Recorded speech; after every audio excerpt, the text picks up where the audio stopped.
All right, let's talk about electrochemical sensors and cross sensitivity. More specifically, let's get into that CO sensor and its cross sensitivity. CO is cross sensitive to a lot of things. We can start with hydrogen sulfide, nitrogen dioxide, chlorine, hydrogen cyanide, chloride, hydrogen itself, and a big one that we've seen recently is acetylene, right?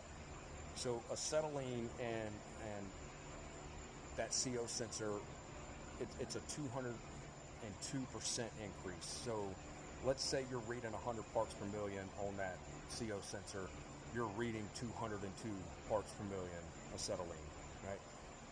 The big thing with that is acetylene's LEL is 25,000 parts per million. So you're below that 1% threshold, and you don't know that, right? You're not there yet.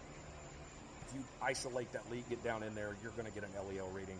The problem with that LEL sensor is it's got like a 45-second read time, right? So you have to be in that product for a good little bit of time for that sensor to read. And if you have a pump on your meter, it's not going to read any faster either. So if you, hopefully the crowd can agree that CO is caused by incomplete combustion, right? So if you go into somebody's home or business and there's nothing there that causes incomplete combustion, there's something else there, and it's probably on this list, right? So I'm going to link in the description a little article by Industrial Scientific, and they talk about their meters.